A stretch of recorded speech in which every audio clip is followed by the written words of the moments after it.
What if I told you that a decade ago, someone predicted the UFC would become a $21 billion empire? John Martin, the newly appointed CEO of the Professional Fighters League, PFL, is here to tell you he saw it coming, even though the odds were stacked against him at the time. Fasten your seatbelts, because this story isn't just about a missed opportunity. It's a masterclass in business foresight and the audacity to bet on the future. And here's where it gets controversial. Martin isn't just celebrating his own instincts. He's positioning PFL as the next big thing in combat sports, even as the UFC continues to dominate. Ready to dive deeper? Let's unpack this. Back in 2008, Martin was already championing the idea of acquiring the UFC while working at Turner and Time Warner. He pushed for a partnership or acquisition, arguing that mixed martial arts, MMA, was on the cusp of becoming a mainstream powerhouse. But the timing wasn't right. Time Warner was too focused on its ATT deal. Then, in 2016, when the UFC was up for grabs again, Martin tried once more to rally support. This time, Endeavor swooped in with a $4 billion offer, which many analysts called overkill. But Martin, he saw gold where others saw risk.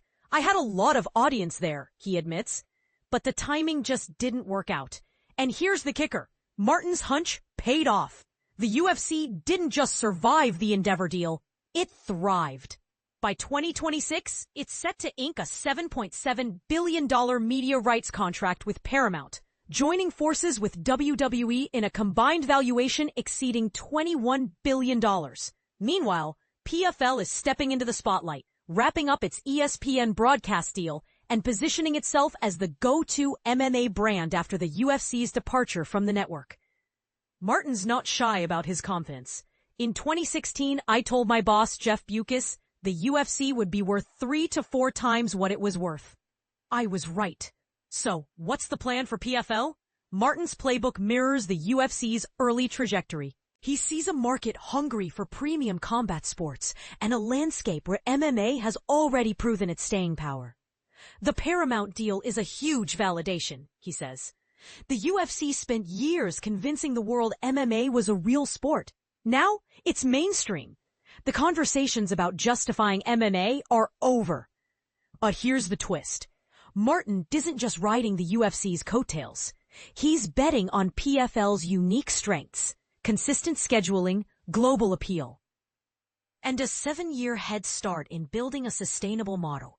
We're the only game in town for premium MMA right now, he claims. If you want to own a piece of this space, PFL is the only serious contender. Now, let's talk strategy. PFL's current ESPN deal runs through 2026, and Martin is already scouting for a 2027 partner. His criteria? A broadcaster willing to commit to long-term support, marketing, and, of course, bigger budgets. We're not looking for a one-time check, he explains. We want a partner that sees the future of MMA and wants to grow with us. But does PFL have what it takes to challenge the UFC? Martin's answer is a mix of humility and ambition. There's absolutely room for a second major league. This isn't the NFL versus the XFL. This is Coke versus Pepsi. We're not trying to start a war. We're here to build a coexisting brand with a massive fan base. Still, some questions linger. Can PFL truly replicate the UFC's success without facing the same hurdles? Is the $7.7 billion Paramount deal a one-time windfall or a sign of MMA's long-term viability? And here's a provocative thought.